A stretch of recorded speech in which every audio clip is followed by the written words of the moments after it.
Trick or Treat Scooby-Doo is the latest aberration in a never-ending nightmare fever dream of direct-to-DVD Scooby-Doo movies. Warner Brothers Studios has been ritualistically birthing these hellspawn like a mad god scene way before I was born and will probably continue to do so way after the heat death of the universe. This latest incarnation of death, bringer of doom, is the first Scooby-Doo movie that truly feels like it's self-aware of its own depravity. And it fucking broke me.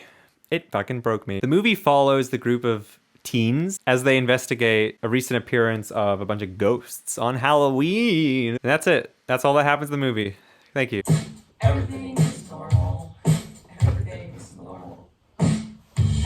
Except it's a lot more fucking contrived than just that. In the first act of the movie, the gang captures Coco Diablo, an evil mastermind clothing designer who has been supplying every single villain the gang has ever encountered with their spooky costumes. With Coco Diablo out of the picture, there's no more spooky mysteries, so the gang has to solve, like, tax evasion. That is, until a group of ghosts resembling the gang shows up, and with the aid of Coco Diablo, they work to solve the mystery of the ghosts on Halloween. That's the end of the movie. Except it's not, because at the same time, Daphne has an existential crisis about her value as a human being. Scooby and Shaggy are psychologically tortured by the film for jokes to the point that they're weeping. Fred discovers an eldritch horror at the bottom of a well that will grant wishes in exchange for human currency, and Velma is gay. I don't have much to say about the girls' respective plotlines. I'm glad they made Velma gay.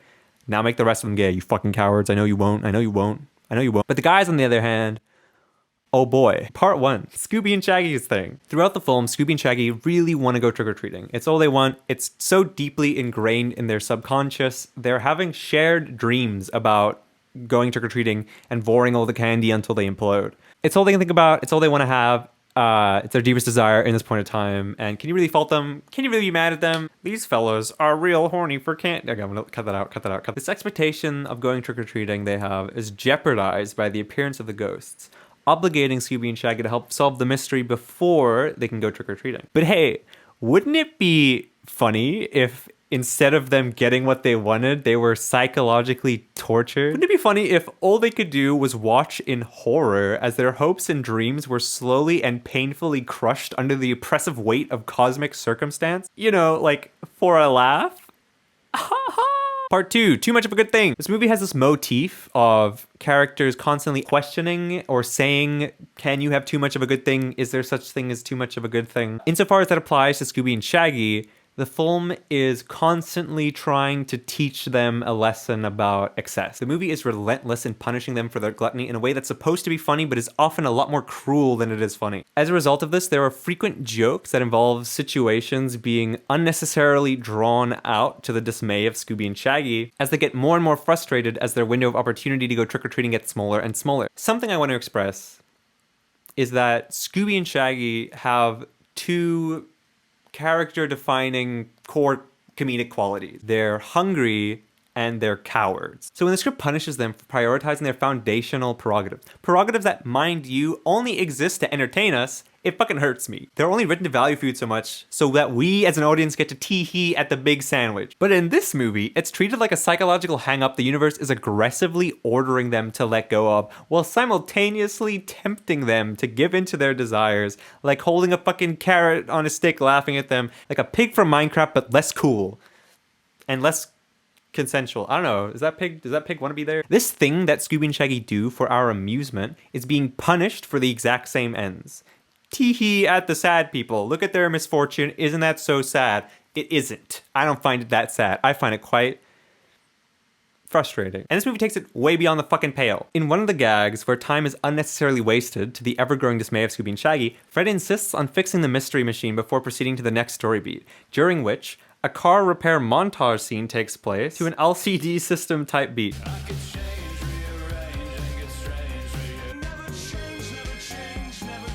Spliced between the footage of the montage, Scooby and Shaggy, there's a shot of Scooby and Shaggy sitting in the middle of the road watching the sun set. It's such a fucking sad scene. The realization, the acknowledgement sets in that they've been holding on to this thing that they've deeply wanted, this deep desire that they've had, and the window keeps getting smaller and smaller. The universe keeps saying no, fuck you, no. And they just in a moment of like just real human emotion, they start weeping, deeply grieving their situation. They're probably not going to get this thing that they were really looking forward to. They're holding each other for comfort and crying into each other's arms. It's just such a sad scene. There's a scene towards the end of the film where it seems like Scooby and Shaggy finally let go of that desire or of that expectation, shedding their baggage both figuratively and literally in sacrificing their costumes, letting go of what's been holding them back this whole time.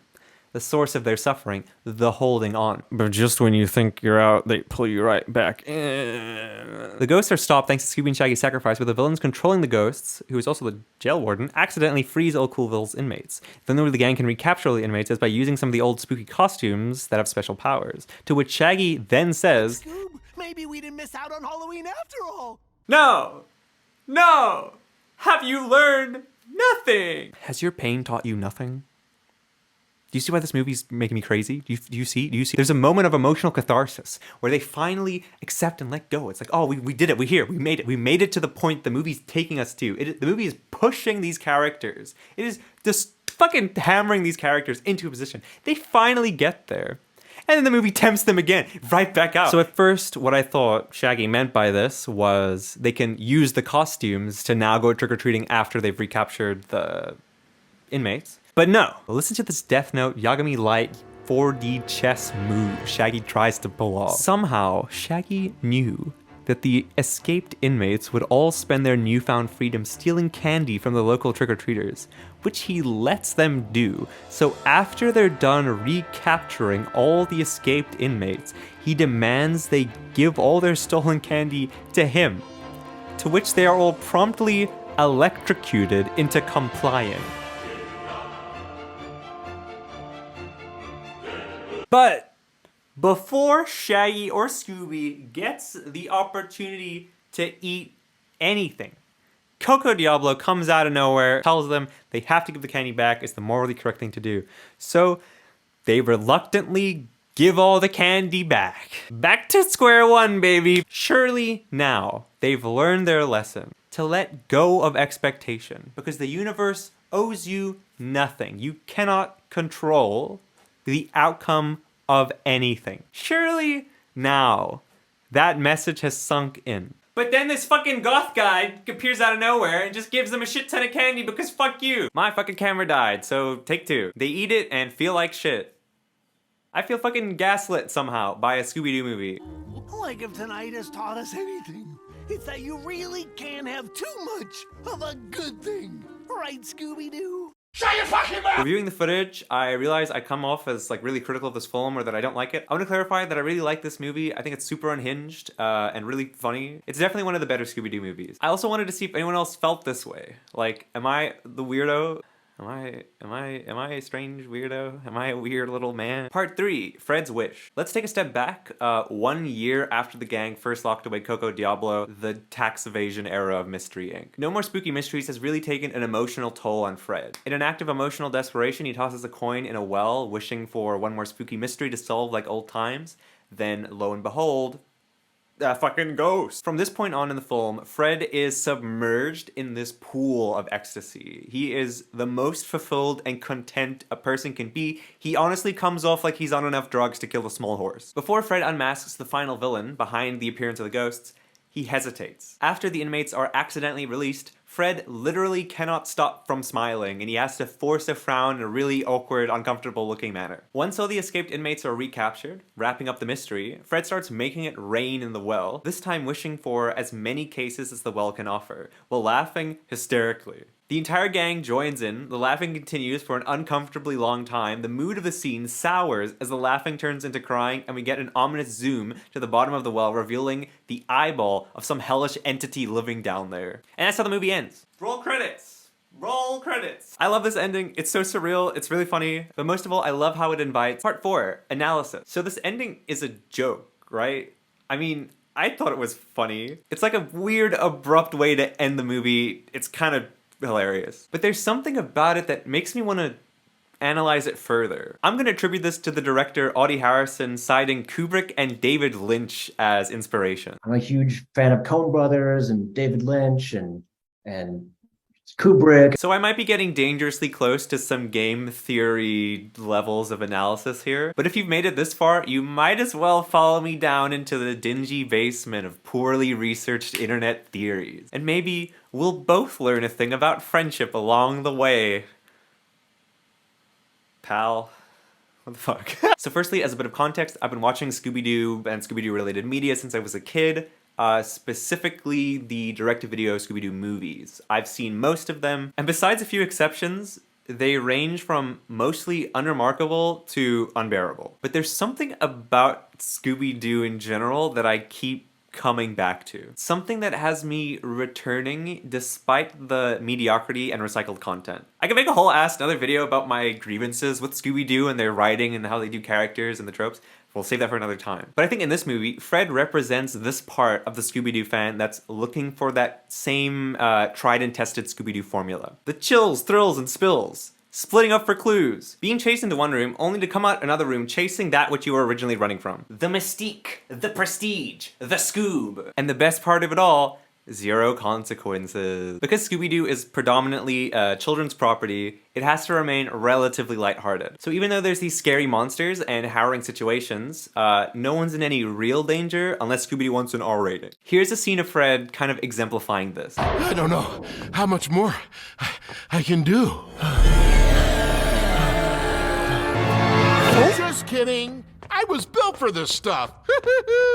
I'm gonna live forever! He thinks he's invincible, and he's not wrong. Towards the end of the film, there's this scene where Daphne self-actualizes by asking Fred if she can be the leader of Mystery Inc. instead of him. And in a shocking turn of events, Fred reveals that Daphne has been the leader this whole time, giving her a pep talk about the leadership qualities that she's possessed. But if Daphne's the leader, then what's Fred's role, I hear you ask? Shut it, you sound really annoying, by the way. Well,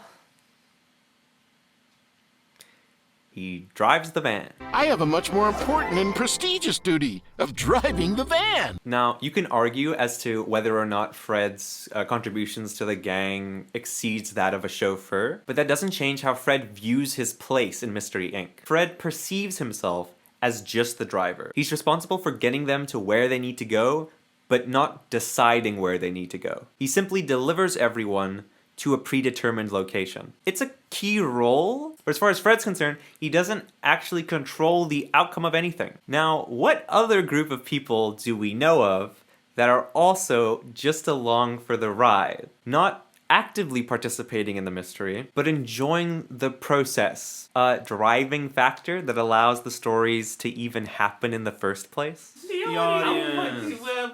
That's right, the audience. Very good. Okay, now come deeper with me into the dark theory pool. The water's fine. You're too deep in to get out anyway. Part 5, too much of a good thing revisited. So I'm just gonna lay out my thesis statement and you can tell me how much of a stretch this is. This question that the film keeps asking, can you have too much of a good thing, is specifically speaking on the direct-to-video Scooby-Doo movies, and the answer is yes. That's a bit of a stretch. The participation section of the video is over. That was rhetorical. I want to take a look at the timeline of the Scooby-Doo direct-to-video movie releases. As of this recording, there are currently 37. Paying attention to the year of release, they go as follows. Scooby-Doo Goes to Hollywood, 1979. Scooby-Doo Meets the Boo Brothers, 1987. Scooby-Doo and the Ghoul School, 1988. Scooby-Doo and the Reluctant Werewolf, 1988. Scooby-Doo and Arabian Nights, 1994. So they're pretty sporadic so far, right? I'd go so far as to say they were probably all one-offs insofar as release scheduling is concerned. Now let's look at the next few releases following those. Here we go.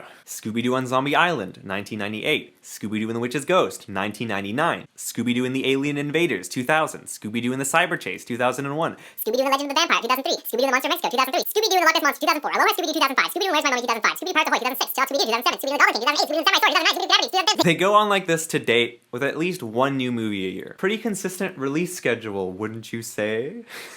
I sound unhinged. Except for 2002, the year the first live-action Scooby-Doo movie was released, and according to Scoobypedia, although Legend of the Vampire was released in 2003, it has a copyright year of 2002. This suggests the movie was produced and completed in 2002, but it was held over to spring 2003 due to the release of the live-action Scooby-Doo film on home video. Now let's look at the first 4 films following the consistent release schedule, the first 3 of which are pretty beloved. According to Lance Falk, writer and designer for Scooby-Doo and Zombie Island, it was supposed to be a one-off film as well. So they said, Scooby has a high Q rating, so what we're going to do is we're experimenting with direct-to-videos. Let's do direct-to-video. Why don't you just make a Scooby-Doo movie? And they didn't really think anything was going to come of it. And we did Zombie Island, and it did extremely well. And went, do another one. Ended up doing the first 4. For the first one, we had total autonomy. And the second one is like, okay, now here are some writers that you can use. And we're like, well, we don't need writers. Yeah, but we want you to use these guys because they're kind of prestige because they've written live action, da-da-da. And all of a sudden it kind of started heading south.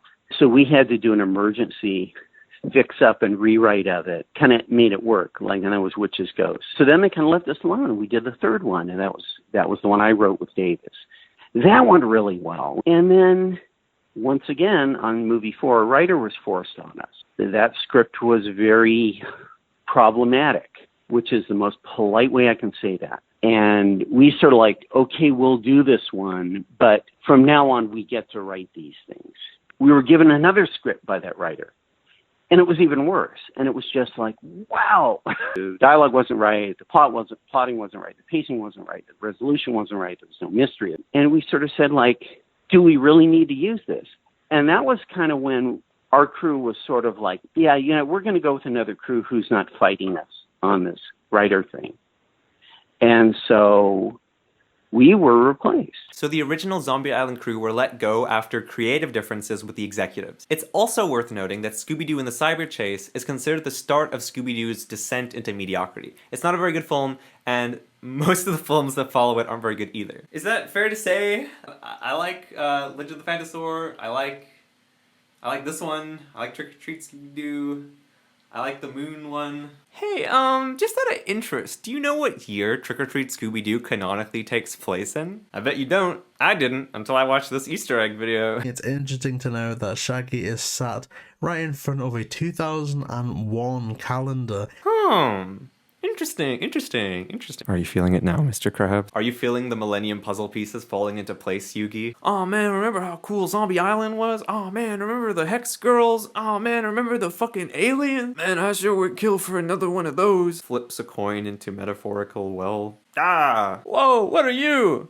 I'm Warner Brothers. Can I spell out this interpretation any more on the nose than I just have? The film is pointing a mirror to the uncritical and indulgent parts of us that support the perpetuation of creatively bankrupt art. Art that's more interested in what it thinks will maximize profits, with prestigious contracted writers, over letting creatives just do their thing. Cyberchase was bad, but it was successful. We keep giving the Well Dweller its capital means to enact its dark and unfeeling magic upon the world. We know we shouldn't be indulging in dark forces beyond our comprehension, but the Fred within us doesn't care. He just endlessly hungers to bask in the glorious light of the Scoob. Capitalism. Part 6. Conclusion. I feel like I've exorcised a demon. This movie made me feel a lot of things. I mean, clearly, I was compelled enough to write and record this whole thing. As far as where the franchise goes next, it's anyone's guess. Personally, I'd like to see more of this Lovecraftian surrealist direction that this movie takes the franchise. Maybe some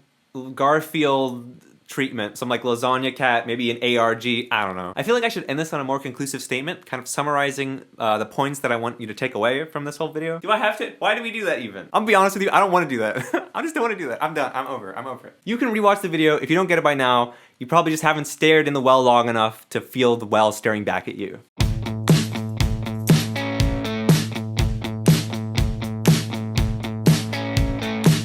I didn't know where to fit this in the video, so I'm just gonna leave it here. Coco Diablo is sexy in a way that makes me uncomfortable because I'm worried by pointing it out, people are gonna think that I'm a weird sex pervert. I'm not gonna apologize for feeling that way. I'm not gonna apologize for that. You can't make me.